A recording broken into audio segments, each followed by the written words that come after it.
Olá, caro professor, cara professora, seja muito bem-vindo ao curso de Formação em Recursos Educacionais Abertos para Professores e Gestores de Instituições Educacionais. Eu sou Andréina Morato e vou acompanhar você nesse curso.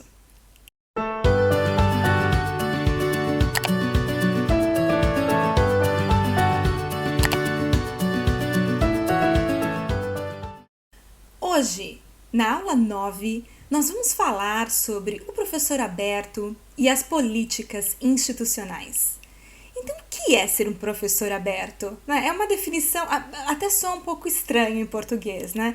Em inglês, Open Educator, em português, um professor aberto. Bom, vamos falar um pouquinho do que pode significar ser um professor aberto. Olha só, numa pesquisa realizada por colegas meus de trabalho, pessoas muito queridas, nesse caso o professor Fábio Nassimbeni, o Fábio é italiano, mas trabalhou também muito tempo aqui na Espanha, o professor Daniel Burgos, da Universidade Internacional de La Rioja, e também o querido professor Edson Espina, da USP, né, da Universidade de São Paulo. Eles escreveram um paper que eu acho bastante interessante, que eu vou ler para vocês a definição que eles colocam de professor aberto, tá? Esse paper está publicado na revista Em Rede, a revista de educação à distância, e se chama Que significa ser um educador aberto? Uma proposta de definição. Eles trabalharam também muito no projeto Open Educator Factory, né? Então, a partir dessa pesquisa que eles fizeram, eles colocam aqui uma proposta de definição que eu vou ler para vocês. Eles dizem o seguinte: um educador aberto escolhe usar abordagens abertas quando possível e apropriado, com o objetivo de remover todas as barreiras desnecessárias à aprendizagem. Ele trabalha através de uma identidade online aberta e usa as redes sociais para enriquecer seu trabalho, compreendendo que a colaboração assume responsabilidades em relação ao trabalho dos outros. E aí eles definem 4 atividades, 4 áreas de atuação que um professor que se designa professor aberto deveria ter. E eu já vou comentar com vocês essas 4 áreas. Eu acho bastante interessante essa definição que eles propõem, porque fala justamente da eliminação dessas barreiras, não é? Essas barreiras que nós também colocamos na definição de educação aberta, né? Vocês perceberam que a definição de um professor aberto, como proposta por esses colegas, não se refere somente a recursos educacionais abertos? Vai muito mais além. Inclusive, nesse paper, nesse artigo científico, eles trabalham um pouco essa desvinculação dos REA com a educação aberta, que não são sinônimos, né? E que essa proposta de ser um educador aberto, na perspectiva deles, vai muito mais além de utilizar os REA. Os REA devem, sempre que possível, fazer parte desse processo de ser um professor aberto, mas não se limitar a isso.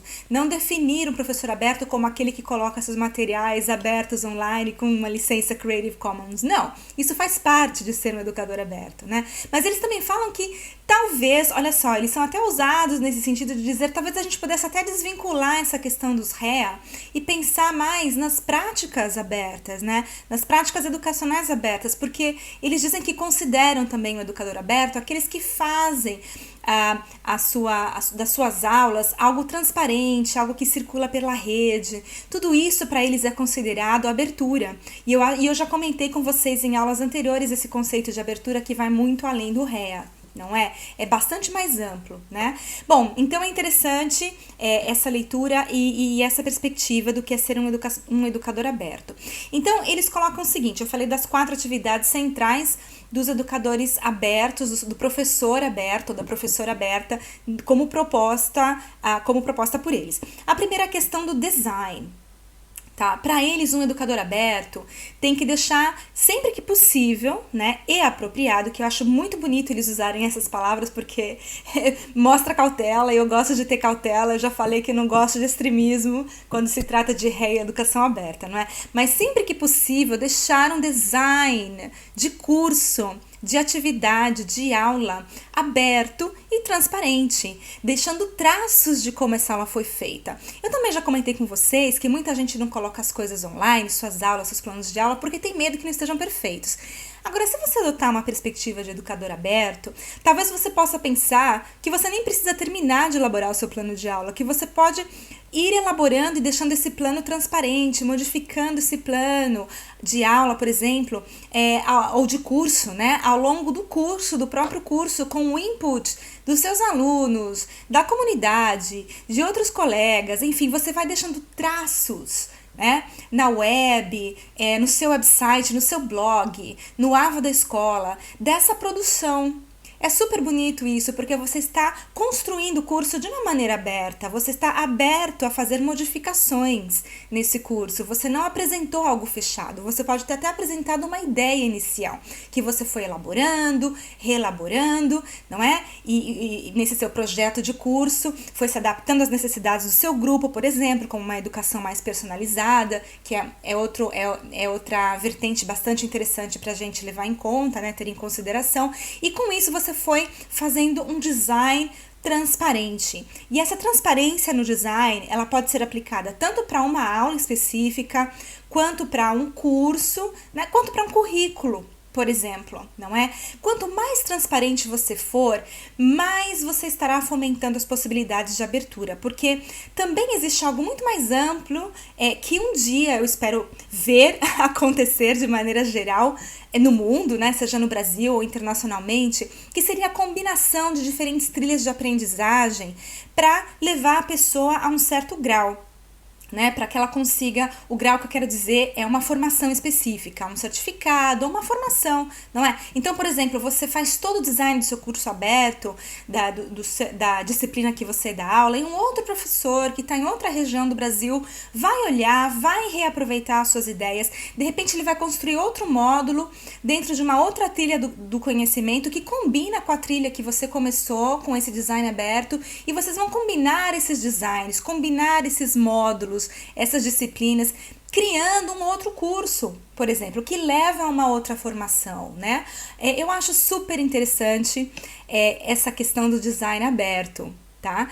E que tudo isso faz parte das práticas educacionais abertas. Inclusive, a Catarina Cronin, que fez também o doutorado dela na área de práticas educacionais abertas, ela contou pra gente num vídeo que eu gravei com ela, que na tese de doutorado dela, todos os dados indicavam que os professores começavam a ser professores abertos a partir de compartilhar as suas pesquisas, né? Isso no caso da universidade. A sua investigação online, né? Os processos de abertura de ciência aberta levavam os professores a terem um interesse maior em compartilhar essas descobertas, essas pesquisas com seus estudantes, e a partir daí começavam a ter práticas mais abertas e a tornarem-se professores abertos. Muitas vezes até sem saber, sem conhecer essa terminologia de professor aberto, não é? Isso eu tô adicionando, né? Mas é interessante a gente pensar nisso, que são vários os caminhos que podem levar a gente à abertura. Tem certos professores que naturalmente gostam de utilizar as mídias sociais, não é? Para fomentar o debate com os estudantes, etc. Então, às vezes, eles nem têm a consciência de que estão praticando um aspecto da educação aberta, não é? Com essas metodologias colaborativas, online, baseadas nas redes sociais, mas estão fazendo, não é? Então, eu acho bastante interessante a gente ter consciência da amplitude desse conceito. E quando muita gente fala, a educação aberta leva muito tempo para se concretizar, não, na verdade, a educação aberta existe desde a década de 70, ela vem se modificando ao longo dos anos, não é? Eu até chamo essa educação aberta que a gente pratica hoje de educação aberta contemporânea, não é? Porque ela era diferente na década de 70, ela era inicialmente centrada na sala de aula, na disposição dos estudantes na sala de aula, no que era ensinado, para quem e como. Depois ela foi avançando com a criação das Open Universities, das universidades abertas, ensino por correspondência, enfim, tudo isso foi evoluindo ao longo dos anos. Depois, com o advento das mídias digitais, todas as tecnologias educacionais que nós temos disponibilizadas para a gente, até hoje, Tudo isso veio modificando o caráter da educação aberta, a criação das licenças Creative Commons promoveu muito mais abertura, né? Para você ver como esse conceito não nasceu aí e não é sinônimo do REA, não é? É um conceito que já existe, que vai evoluindo e que eu acho que é um conceito vivo e vai continuar evoluindo, né? Então, é muito difícil a gente colocar um dedo e dizer assim, olha, então a educação aberta teve um boom e esse boom ficou para sempre, todo mundo faz educação aberta. As pessoas dizem, eu não consigo ver a educação aberta dessa maneira, não é? Claro, porque é algo que vai evoluindo, as práticas vão mudando, não é? E a sociedade vai mudando e as mudanças também têm o seu tempo. Veja bem, eu comecei a pesquisar recursos educacionais abertos em 2006. Nós estamos em 2021 nesse momento em que eu estou gravando esse vídeo, e a gente ainda está falando em recursos educacionais abertos, né? Então, é super interessante a gente pensar que não é, a mudança ela não acontece do dia para a noite, principalmente quando é uma mudança de mindset. É uma mudança na maneira de pensar, que exige uma mudança nas práticas também, não é? E isso pode levar um tempo para acontecer, mas elas vão se estabilizando e elas vão se estabilizando de maneiras diferentes. Como existem licenças diferentes para os recursos educacionais abertos, existem práticas diferentes dentro das práticas educacionais abertas, não é? Então, a gente tem que pensar sempre de uma maneira mais ampla para poder encontrar essas práticas. Hoje em dia tem mais ciência aberta, tem mais uso de redes sociais, tem mais uso de podcast, tem mais vídeos, tem muito mais aula digital gravada, tem muito mais vídeo no YouTube, tem um montão aí de tecnologias sendo utilizadas para ajudar nessa questão da abertura da educação ou do acesso ao conhecimento, não é? Então eu acho muito bonito quando eles falam na importância de um design transparente, não é? Então a primeira atividade de um professor aberto seria o design transparente.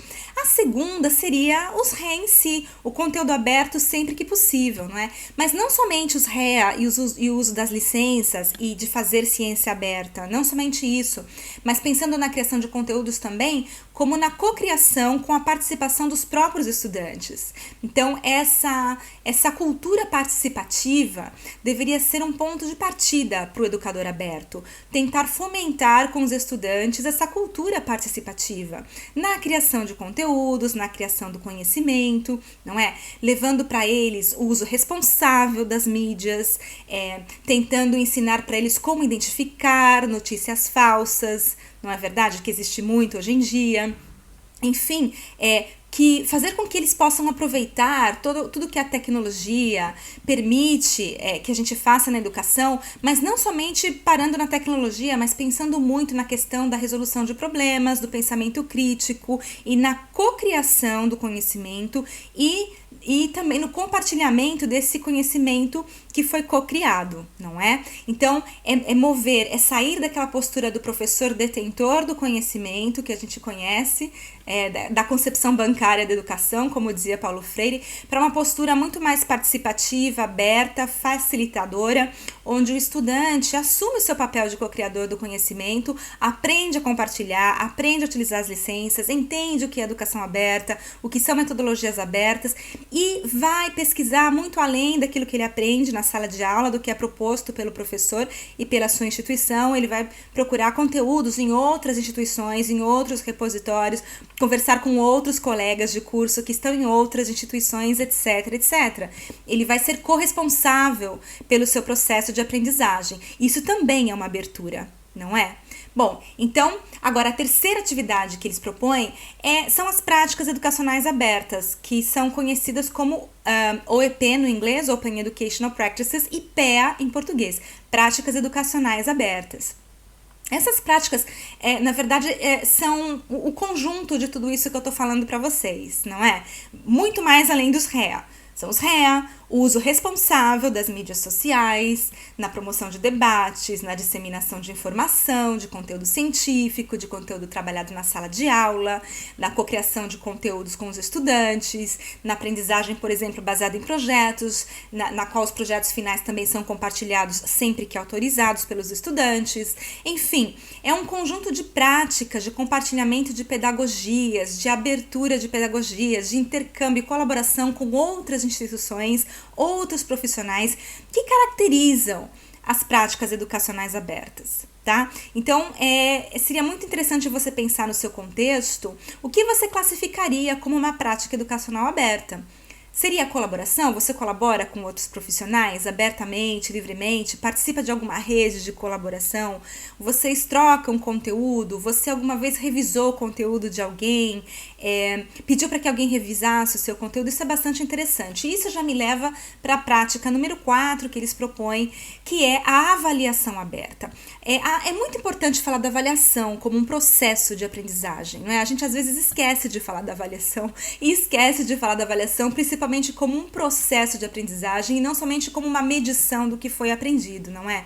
Então, a avaliação em si, principalmente a avaliação aberta, ela pode ser feita de várias formas. Uma delas, por exemplo, é contar com uma avaliação por pares colaborativa, na qual o professor faz um desenho de avaliação, na que um estudante avalia o outro, um grupo avalia outro grupo, pode ser feito abertamente, né, num blog, enfim, numa comunidade, nas redes sociais, dentro do que for possível, pode contar com a participação de pessoas externas à sua instituição, ou mesmo de outra classe, de outra sala de aula, né? De outro grupo, outra turma. Enfim, há 1001 modelos de avaliação por pares colaborativas.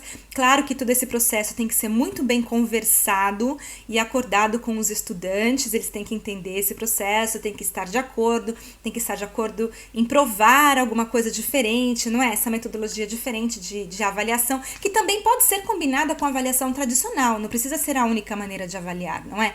Mas, enfim, testar práticas inovadoras também na avaliação e também fazer da avaliação um processo transparente, né? Eu gosto também bastante de falar das rúbricas, por exemplo, para que o estudante saiba exatamente como ele vai ser avaliado, em quais aspectos ele vai ser avaliado, e se ele segue essa rúbrica, ele tem mais assim, possibilidades, não é, de ser bem avaliado, porque ele tem meio que um esquema, mais ou menos, ainda que um esquema aberto, mas ele sabe claramente como vai ser esse processo de avaliação. Então, essa abertura também no design da avaliação, não somente no design, mas em como ela é feita, colaborativamente, por pares, por terceiros, também é outro conceito interessante das práticas educacionais abertas, das PEAs, e um conceito interessante se você quer ser um professor aberto, considerar-se uma professora aberta no sentido das práticas educacionais abertas, tá?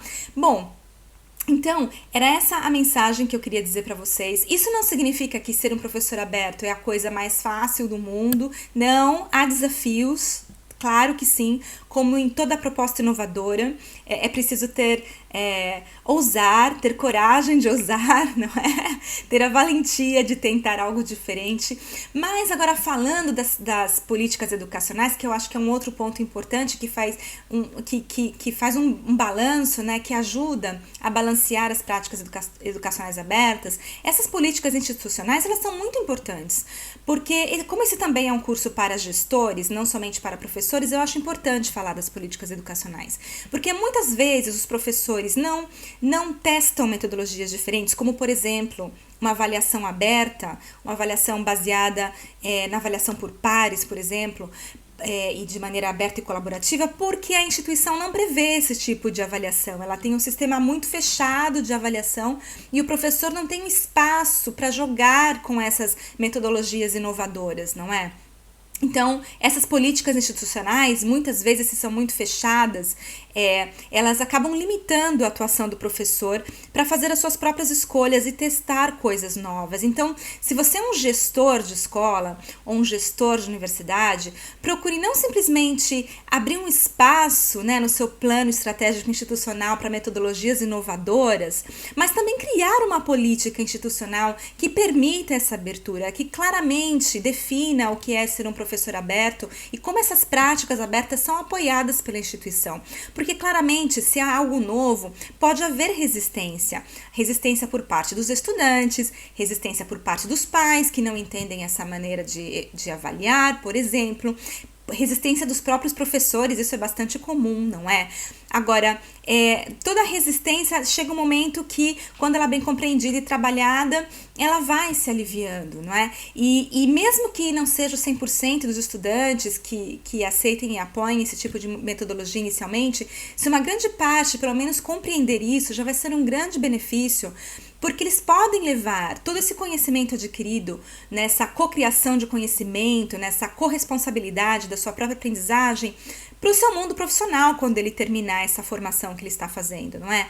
Ele vai ser um profissional provavelmente bastante capaz de procurar maneiras de se atualizar, de avaliar o que está sendo feito por outras pessoas, avaliar o seu próprio trabalho. Então, na verdade, todo esse trabalho do pensamento crítico, da resolução de problemas, não é? E a responsabilidade dessa cocriação trabalhada na sala de aula, seja ela presencial ou digital, são modelos que são tremendamente positivos posteriormente para a vida do estudante e para a vida profissional do estudante, não é? Então, há vantagens em criar políticas institucionais que valorizem não somente os recursos educacionais abertos, mas também a educação aberta como um todo, como a gente já veio falando ao longo do curso, e também o conceito do professor aberto, inclusive dando a esse professor espaço, tempo, para ele se atualizar, para ele procurar novas práticas, não é? Porque todo mundo fala da docência como uma profissão vocacional. É como se o professor não precisasse ter dinheiro, não é? Ou ser bem remunerado para manter sua família e tal. E na verdade não é assim. O professor não vai aprender tudo por osmose. Ele também tem que dedicar tempo, não é? Para se atualizar, para transformar materiais, para pensar, refletir como ele pode mudar as práticas, tentar algo diferente no ano acadêmico, tentar uma aprendizagem baseada em projetos, uma avaliação contínua, novas tecnologias, criar uma política, até mesmo para o curso dele, né? Além da política institucional, a política do próprio professor, aquilo que ele vai acordar com os estudantes, apresentar, entrar em acordo, discutir, elaborar. Ele também precisa de tempo para isso. Então, se a instituição pode prever isso, preferencialmente até remunerar o professor para esse trabalho, eu acho que o professor deveria ser remunerado também para esse trabalho, né? Ou pelo menos ter esse tempo, essa hora-aula aí garantida para que ele possa ter um espaço para respirar e tentar inovar um pouco, não é? Tudo isso é importante, mas a parte disso, mesmo se a sua instituição, professor, professora, não te der esse espaço ainda, não é? Isso não impede que você possa tentar pensar nas várias maneiras nas quais você pode ser um professor aberto e adotar algumas dessas práticas educacionais abertas. Como uma atividade para a aula de hoje, eu vou deixar a sugestão de que você reflita e pense se você já é um professor aberto ou se você poderia se tornar um professor aberto e que tipos de práticas você pode ter, você pode fazer para, então, poder se chamar um professor aberto, ou uma professora aberta dentro do conceito das práticas educacionais abertas. Então, você conhece as nossas hashtags, a hashtag geral do curso é Reassagou, use sempre as duas hashtags, tá? Para a gente poder fazer os filtros correspondentes, para você poder filtrar principalmente essas mensagens. A segunda hashtag importante da aula de hoje é a Reassagou PT9, porque a gente está na aula 9 e vamos sim ser abertos nas redes sociais e trocar as nossas experiências, o que a gente pensa nesse sentido de ser um professor aberto, tá ok? Muito obrigada, eu vejo você na próxima aula. Até lá!